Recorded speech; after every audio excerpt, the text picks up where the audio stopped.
ಶುಭೋದಯ ಮಕ್ಕಳೇ.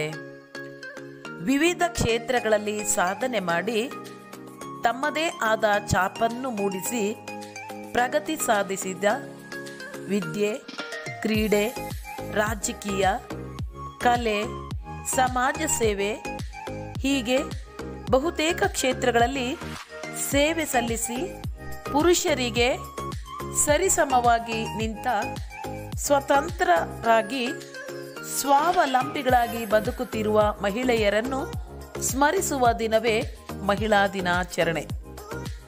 ಹಾಗಾದರೆ ಇಂದು ನಾವು 4ನೇ ತರಗತಿ ಕನ್ನಡ ವಿಷಯದ ಪಾಠ 9ರಲ್ಲಿ ಬರುವ ಮಹಿಳಾ ದಿನಾಚರಣೆ ಪಾಠದ ಬಗ್ಗೆ ತಿಳಿಯೋಣ. ಪಾಠ 9 ಮಹಿಳಾ ದಿನಾಚರಣೆ.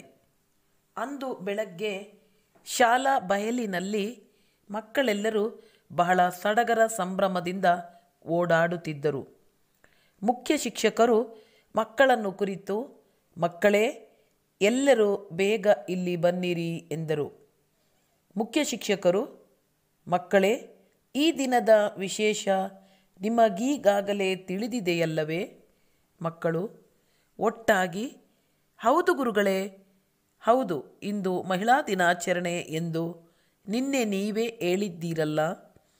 ಶಿಕ್ಷಕಿ, ಮಕ್ಕಳೇ ಇಂದು ಆಗಬೇಕಾದ ಕೆಲಸದ ಬಗ್ಗೆ ನಿನ್ನೆಯೇ ನಿಮಗೆ ತಿಳಿಸಿದ್ದೆ. ಅದರಂತೆ ನೀವೆಲ್ಲ ಕಾರ್ಯನಿರ್ವಹಿಸಿದ್ದೀರಿ ಅಲ್ಲವೇ?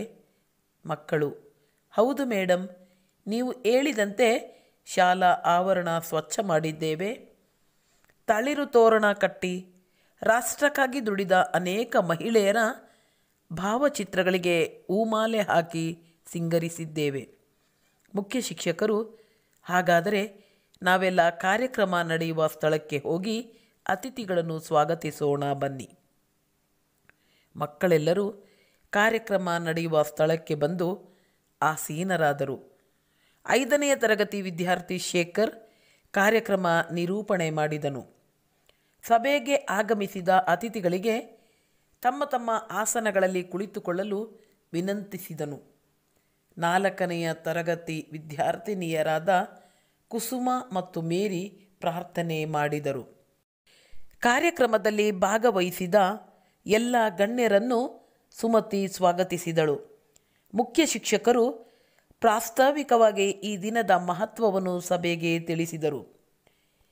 SDMC ಅಧ್ಯಕ್ಷರಾದ ಶ್ರೀಮತಿ ಮಹಾಲಕ್ಷ್ಮಿಯವರು ಮಹಿಳಾ ದಿನಾಚರಣೆ ಕುರಿತು ಮಾತನಾಡಲು ಪ್ರಾರಂಭಿಸಿದರು. ಮಕ್ಕಳೇ, 1857 ಮಾರ್ಚ್ 8ರಂದು ನ್ಯೂಯಾರ್ಕಿನಲ್ಲಿ ಗಾರ್ಮೆಂಟ್ಸ್ ಕಾರ್ಮಿಕರು ಮಾಡಿದ ಹೋರಾಟದಿಂದ ಅಂತಾರಾಷ್ಟ್ರೀಯ ಮಹಿಳಾ ದಿನಾಚರಣೆ ಜಾರಿಗೆ ಬಂದಿತು. 1975ರಲ್ಲಿ ಅಂತಾರಾಷ್ಟ್ರೀಯ ಮಹಿಳಾ ವರ್ಷಾಚರಣೆಯನ್ನು ಆರಂಭಿಸಲಾಯಿತು.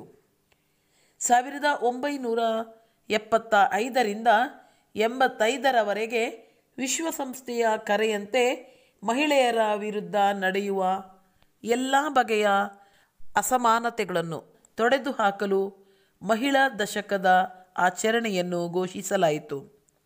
ಇಂದು ಹೆಣ್ಣು ಮಕ್ಕಳಿಗೆ ವಿವಿಧ ಕ್ಷೇತ್ರಗಳಲ್ಲಿ ಹೆಚ್ಚು ಹೆಚ್ಚು ಅವಕಾಶಗಳನ್ನು ಕಲ್ಪಿಸಬೇಕಾಗಿದೆ.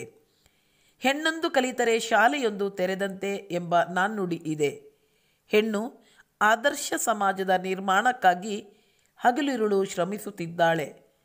ಮಕ್ಕಳ ಪಾಲನೆ, ಪೋಷಣೆಯಿಂದ ಹಿಡಿದು ಅಂತಾರಾಷ್ಟ್ರೀಯ ಮಟ್ಟದವರೆಗೂ ಹಲವು ಸಾಧನೆಗಳನ್ನು ಮಾಡಿದ್ದಾಳೆ. ಪದಗಳ ಅರ್ಥ: ಸಂಭ್ರಮ, ಸಂಭ್ರಮ ಅಂದರೆ ಸಡಗರ ಅಥವಾ ಉತ್ಸಾಹ. ಕಾರ್ಯ, ಕಾರ್ಯ ಅಂದರೆ ಕೆಲಸ ಅಥವಾ ಕಾಯಕ. ಸಿಂಗರಿಸು, ಸಿಂಗರಿಸು ಅಂದರೆ ಅಲಂಕರಿಸು ಅಥವಾ ಅಲಂಕಾರ ಮಾಡು. ನಿರೂಪಣೆ, ನಿರೂಪಣೆ ಅಂದರೆ ಆ ವಿಷಯದ ಬಗ್ಗೆ ವಿವರಣೆ ಕೊಡುವುದು. ಗಣ್ಯ, ಗಣ್ಯ ಅಂದರೆ ಗೌರವಕ್ಕೆ ಮಾದರಿಯಾಗಿರುವುದು. ಪೋಷಣೆ, ಪೋಷಣೆ ಅಂದರೆ ರಕ್ಷಣೆ ಮಾಡೋದು ಅಥವಾ ಪಾಲನೆ ಮಾಡುವುದು. ನಿದರ್ಶನ, ನಿದರ್ಶನ ಅಂದರೆ ಉದಾಹರಣೆಯನ್ನು ಕೊಡುವಂಥದ್ದು ಅಥವಾ ದೃಷ್ಟಾಂತವನ್ನು ಕೊಡುವಂಥದ್ದು. ಸಂದರ್ಭ, ಸಂದರ್ಭ ಅಂದರೆ ಸಮಯ, ವೇಳೆ, ಕಾಲ. ಮುತ್ತಿಗೆ, ಮುತ್ತಿಗೆ ಅಂದರೆ ಆಕ್ರಮಿಸುವುದು. ಪಿಸುಗುಟ್ಟು, ಮೆಲ್ಲನೆ ಮಾತನಾಡುವುದು. ಶತ್ರು, ಶತ್ರು ಅಂದರೆ ವೈರಿ. ಹವಣಿಸು ಅಂದರೆ ಅಣಿಯಾಗು ಅಥವಾ ಸಿದ್ಧವಾಗು ಅಂದರ್ಥ. ದಂಡು ಅಂದರೆ ಸೈನ್ಯ, ಗುಂಪು, ಪಡೆ. ಪಾಲಿಸು ಅಂದರೆ ಅನುಸರಿಸು ಅಥವಾ ಆಚರಿಸು. ಉತ್ಸಾಹ, ಉರುಪು ಅಥವಾ ಆಸಕ್ತಿ. ವಂದನೆ ಅಂದರೆ ನಮಸ್ಕಾರ ಅಥವಾ ನಮನ. ಮುಕ್ತಾಯ ಅಂದರೆ ಕೊನೆ ಅಥವಾ ಅಂತ್ಯ. ಸಹಕಾರ ಅಂದರೆ ಸಹಾಯ ಅಥವಾ ನೆರವು. ಈಗ ಪಾಠದ ವಿವರಣೆಯನ್ನು ತಿಳಿದುಕೊಳ್ಳೋಣ. ಮಾರ್ಚ್ 8ರಂದು ಮಕ್ಕಳು ಶಾಲಾ ಬಯಲಿನಲ್ಲಿ ಬಹಳ ಸಡಗರ ಸಂಭ್ರಮದಿಂದ ಓಡಾಡುತ್ತಿದ್ದರು.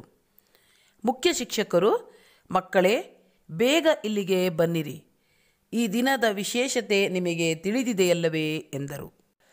ಅದಕ್ಕೆ ಮಕ್ಕಳು, ಹೌದು ಗುರುಗಳೇ, ಇಂದು ಮಹಿಳಾ ದಿನಾಚರಣೆ ಎಂದು ನೀವೇ ಹೇಳಿದ್ದೀರಲ್ಲ ಎಂದರು. ಶಾಲಾ ಶಿಕ್ಷಕಿ ಒಬ್ಬರು, ಮಕ್ಕಳೇ ನೀವು ಇಂದು ಆಗಬೇಕಾದ ಕೆಲಸದ ಬಗ್ಗೆ ನಿನ್ನೆಯೇ ತಿಳಿಸಿದ್ದೆ, ಆ ಕೆಲಸವನ್ನು ನೀವು ನಿರ್ವಹಿಸಿದ್ದೀರಿ ಎಂದರು. ಅದಕ್ಕೆ ಮಕ್ಕಳು, ಹೌದು ಮೇಡಮ್, ನೀವು ಹೇಳಿದಂತೆ ಶಾಲಾ ಆವರಣ ಸ್ವಚ್ಛ ಮಾಡಿದ್ದೇವೆ. ತಳಿರು ತೋರಣ ಕಟ್ಟಿ ರಾಷ್ಟ್ರಕ್ಕಾಗಿ ದುಡಿದ ಅನೇಕ ಮಹಿಳೆಯರ ಭಾವಚಿತ್ರಗಳಿಗೆ ಹೂಮಾಲೆ ಹಾಕಿ ಸಿಂಗರಿಸಿದ್ದೇವೆ ಎಂದು ಹೇಳಿದರು.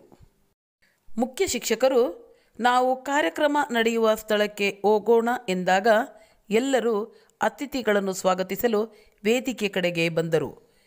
5ನೇ ತರಗತಿ ವಿದ್ಯಾರ್ಥಿ ಶೇಖರ್ ಕಾರ್ಯಕ್ರಮ ನಿರೂಪಣೆ ಅಂದರೆ ಕಾರ್ಯಕ್ರಮದ ವಿವರಣೆಯನ್ನು ನೀಡಿದನು ಹಾಗೂ ಅತಿಥಿಗಳನ್ನು ಕುರ್ಚಿಯಲ್ಲಿ ಆಸೀನರಾಗಲು ಕರೆ ನೀಡಿದನು. 4ನೇ ತರಗತಿ ವಿದ್ಯಾರ್ಥಿನಿಯರಾದ ಕುಸುಮ ಮತ್ತು ಮೇರಿ ಪ್ರಾರ್ಥನೆ ಮಾಡಿದರು. ಕಾರ್ಯಕ್ರಮದಲ್ಲಿ ಭಾಗವಹಿಸಿದ ಎಲ್ಲ ಗಣ್ಯರನ್ನು ಸುಮತಿ ಸ್ವಾಗತಿಸಿದಳು. ಮುಖ್ಯ ಶಿಕ್ಷಕರು ಪ್ರಾಸ್ತಾವಿಕವಾಗಿ ಈ ದಿನದ ಮಹತ್ವವನ್ನು ಸಭೆಗೆ ತಿಳಿಸಿದರು. ಶಾಲಾ ಅಭಿವೃದ್ಧಿ ಸಂಘದ ಅಧ್ಯಕ್ಷರಾದ ಶ್ರೀಮತಿ ಮಹಾಲಕ್ಷ್ಮಿಯವರು ಮಹಿಳಾ ದಿನಾಚರಣೆ ಕುರಿತು ಮಾತನಾಡಲು ಪ್ರಾರಂಭಿಸಿದರು. ಮಕ್ಕಳೇ, 1857ರ ಮಾರ್ಚ್ 8ರಂದು ನ್ಯೂಯಾರ್ಕಿನಲ್ಲಿ ಬಟ್ಟೆ ಕಾರ್ಖಾನೆಯ ಕಾರ್ಮಿಕರು ಮಾಡಿದ ಹೋರಾಟದಿಂದ ಅಂತಾರಾಷ್ಟ್ರೀಯ ಮಹಿಳಾ ದಿನಾಚರಣೆ ಜಾರಿಗೆ ಬಂದಿತು. 1975ರಲ್ಲಿ ಅಂತಾರಾಷ್ಟ್ರೀಯ ಮಹಿಳಾ ವರ್ಷಾಚರಣೆಯನ್ನು ಆರಂಭಿಸಲಾಯಿತು. 1975ರಿಂದ 1985ರವರೆಗೆ ವಿಶ್ವಸಂಸ್ಥೆಯ ಕರೆಯಂತೆ ಮಹಿಳೆಯರ ವಿರುದ್ಧ ನಡೆಯುವ ಎಲ್ಲ ಬಗೆಯ ಅಸಮಾನತೆಗಳನ್ನು ತೊಡೆದು ಹಾಕಲು ಮಹಿಳಾ ದಶಕದ ಆಚರಣೆಯನ್ನು ಘೋಷಿಸಲಾಯಿತು. ಇಂದು ಹೆಣ್ಣು ಮಕ್ಕಳಿಗೆ ವಿವಿಧ ಕ್ಷೇತ್ರಗಳಲ್ಲಿ ಹೆಚ್ಚು ಅವಕಾಶಗಳನ್ನು ಕಲ್ಪಿಸಬೇಕಾಗಿದೆ. ಹೆಣ್ಣೊಂದು ಕಲಿತರೆ ಶಾಲೆಯೊಂದು ತೆರೆದಂತೆ ಎಂಬ ಗಾದೆ ಮಾತಿದೆ. ಹೆಣ್ಣು ಆದರ್ಶ ಸಮಾಜದ ನಿರ್ಮಾಣಕ್ಕಾಗಿ ಹಗಲಿರುಳು ಶ್ರಮಿಸುತ್ತಿದ್ದಾಳೆ. ಮಕ್ಕಳ ಪಾಲನೆ ಪೋಷಣೆಯಿಂದ ಹಿಡಿದು ಅಂತಾರಾಷ್ಟ್ರೀಯ ಮಟ್ಟದವರೆಗೂ ಹಲವು ಸಾಧನೆ ಮಾಡಿದ್ದಾಳೆ. ಮಕ್ಕಳೇ, ನಾವು ಇದುವರೆಗೂ ಮಹಿಳಾ ದಿನಾಚರಣೆಯ ಪಾಠದಲ್ಲಿ ಮಹಿಳೆಯ ಸಾಧನೆಯ ಬಗ್ಗೆ ಹಾಗೂ ಆಕೆಯ ಹಿರಿಮೆಯ ಬಗ್ಗೆ ತಿಳಿದುಕೊಂಡೆವು. ಮುಂದಿನ ತರಗತಿಯಲ್ಲಿ ಮುಂದಿನ ವಿಷಯವನ್ನು ತಿಳಿಯೋಣ. ಧನ್ಯವಾದಗಳು ಮಕ್ಕಳೇ.